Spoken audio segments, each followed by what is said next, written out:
오래전에 제가 아는 중고등학생이 있었습니다. 그 당시 중학생이었는데 그 학생은 게임에 깊이 중독되어 있었습니다. 그런데 어느 날 게임을 완전히 끊었다는 거예요. 그래서 제가 엄마에게 물어봤습니다. 그랬더니 이제 하는 말이, 엄마가 그날따라 너 게임 좀 제발 그만해라 딱 하는데 그 눈빛이 가슴에 팍 꽂혔더라는 거예요. 그래서 신기하게 그래도 그 다음날로 바로 게임을 끊고 미친 듯이 공부를 하기 시작했답니다. 누가 봐도 설명에 불가능할 만큼의 큰 반전과 변화가 있었다면 그 사이에는 반드시 어떤 계기가 있다는 거예요. 예수님은 금요일 오전 9시에 십자가에 못 박히셔서 오후 3시에 숨을 거두십니다. 그리고 마침내 안식일을 지나 주일 새벽이 됐을 때 막달라 마리아가 빈 무덤을 목격하고 예수님의 부활을 확인합니다. 막달라 마리아는 부활의 소식을 제자들에게 알립니다.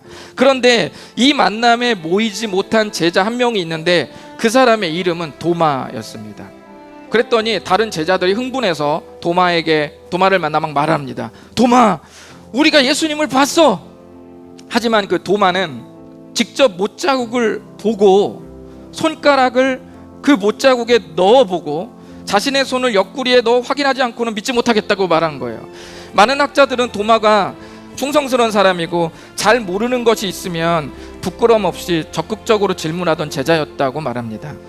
요즘 MBTI 기질로 제가 좀 분석을 해보니까 외향적이고 사실적이고 천재적이며 논리 분석적임과 동시에 과정보다는 결론을 우선시하는 그런 사람 같습니다. 드디어 부활하신 지 일주일 지난 주일입니다. 도마가 제자들하고 다 함께 있을 때였어요. 그때 예수님이 오셨습니다. 도마가 불안불안하겠죠. 했던 말들이 있으니까. 도마가 직접 만져봤는지 아니면 눈으로만 확인했는지 정확히 알 수는 없지만 그는 곧바로 고백합니다.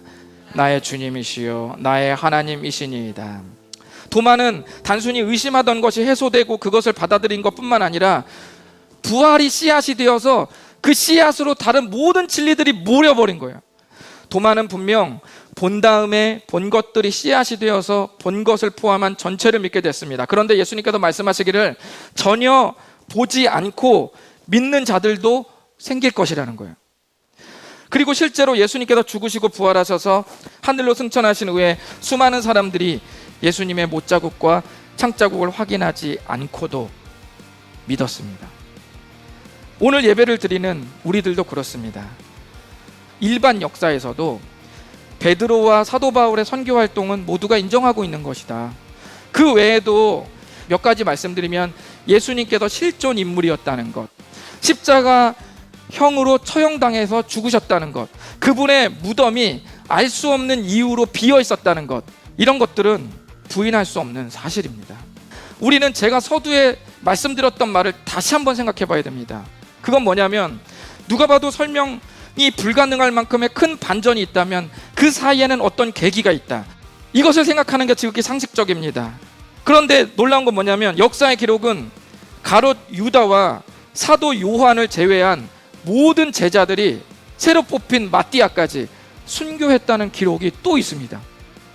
두 제자는 거꾸로 된 십자가와 X자형 십자가에 처형당했고 어떤 제자는 톱으로 몸이 두 동강나 죽었고 어떤 제자는 목베임을 당했고 어떤 제자는 돌에 맞아 죽었고 어떤 제자는 참수형으로 죽었고 어떤 제자는 이 갈고리 같은 창에 잔인하게 찔려서 죽었고 어떤 제자는 활에 찔리고 어떤 제자는 망치에 맞아 죽고 어떤 제자는 산채로 살꺼죽이 벗겨져서 그렇게 죽임을 당했습니다.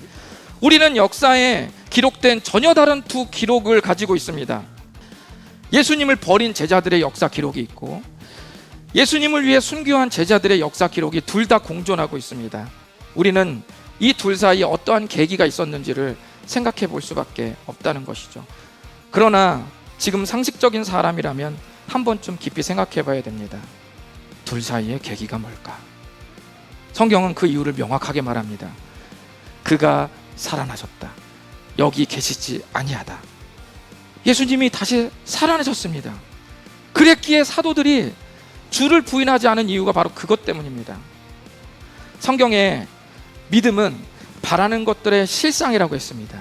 부활을 눈으로 확인할 수 있는 시대는 이미 지났지만 시대를 초월해서 보지 않고도 믿는 복된 세대가 생겨날 수 있음을 말씀하셨습니다.